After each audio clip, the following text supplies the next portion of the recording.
Bago ang pagdiriwang ng kapistahan ng Santo Niño, pinabendisyonan at ipinarada ng mga residente ng Tondo ang kani-kanilang batang poon na pinaniniwalaang naghahatid ng iba't ibang uri ng milagro sa kanilang buhay.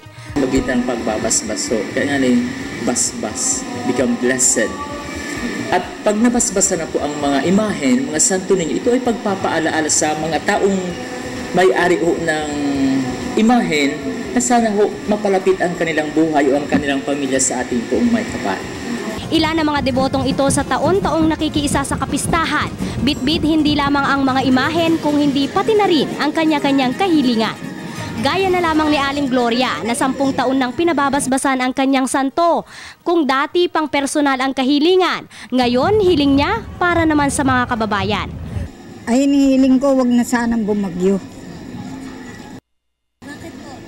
Para hindi maano mga tao, kawawa naman. Iba-iba rin ang paniniwala ng mga deboto ukol sa kasuotan ng mga santo.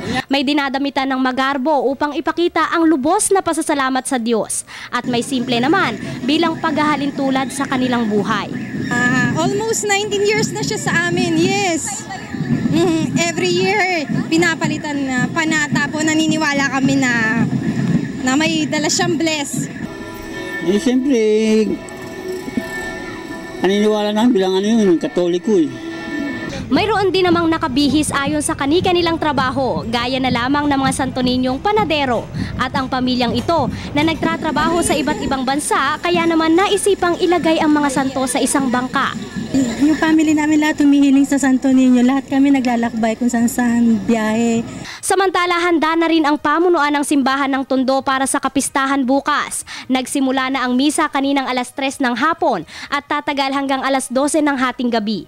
Nakatakda namang magmisa si Cardinal Antonio Tagle bukas ng alas 7, saka naman gagawin ang taunang prosesyon. Nakakalat na rin sa paligid ng simbahan ang puwersa ng pulis at inaasahang dodoble pa ang bilang nito bukas. Sinisimbolo ng Batang Jesus ang kababaang loob na marami raw ay nakakalimot na. Ang kababaang loob na dapat pinaiiral anuman ang estado natin sa buhay. Kaya nga makikita mo iba-ibang mga binibihis sa nating santo Niño, may pulis, may teacher. Ibig sabihin, kung ano man ang estado mo sa buhay, ang doon makikita ang kababaang loob. Katulad po ng ating poong may kapal. Kaya binibihisan natin paalaala ho ng humility. Katulad ng bata si Jesus. Para sa Telebisyon ng Bayan, ako si Dina Pagibitan.